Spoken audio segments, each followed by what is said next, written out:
people saying to us, well, you need to see this person because they're depressed. Now, this person, you know, if they're in this state, they're not capable in any way of reporting depression. You know, what we need to say is, no, what you're seeing is a behaviour. You know, let's just say you think they're withdrawn. You know, well, most of these patients do present as withdrawn. Or, you know, you're seeing some tearfulness. Let's come and look at it. You know, let's look at how often we see this, how intense it is it triggered by certain things, and if we do try any sort of intervention, how are we going to monitor whether it has any impact? You know, rather than put emotion labels on, let's think of it as a behaviour and see what we can learn about it. So it might be you as a care staff are observing tears. So what do you then do at a practical level? This is a patient who has been observed as tearful on several occasions. What do you practically do? It's a great question, isn't it? The meaning of the tears. I think, so what do?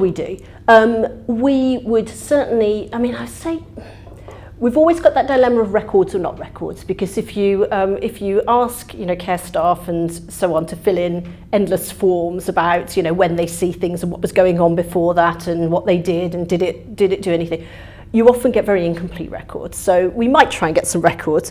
We would certainly talk to the staff, try and gauge what they see. We'd observe the patient, you know, so if they think they're seeing tears at particular times where, you know, it does seem to be contingent on something that's going on, let's just say washing and dressing, we'll go and have a look.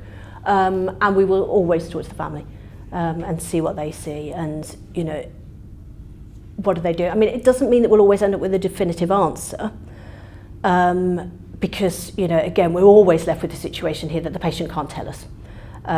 So, you know, you can't sort of dissociate the person from before their brain injury and say, well, if you were behaving like this, how would you be feeling? You know, it doesn't work like that. If it does seem to be an issue that's, you know, sort of fairly frequent and is causing concern and perhaps maybe, you know, for example, pain related, then, you know, we'll be having MDT discussions anyway, but it's very likely that, you know, the doctors will be thinking about, you know, should we put another analgesic in, or should we, you know, try an antidepressant or something like that. And it may well be that as a team, we agree that that's something worth trying, but then we're thinking about, so how are we going to see if it changes anything? So we're back to records, observations, and really good team and family discussions.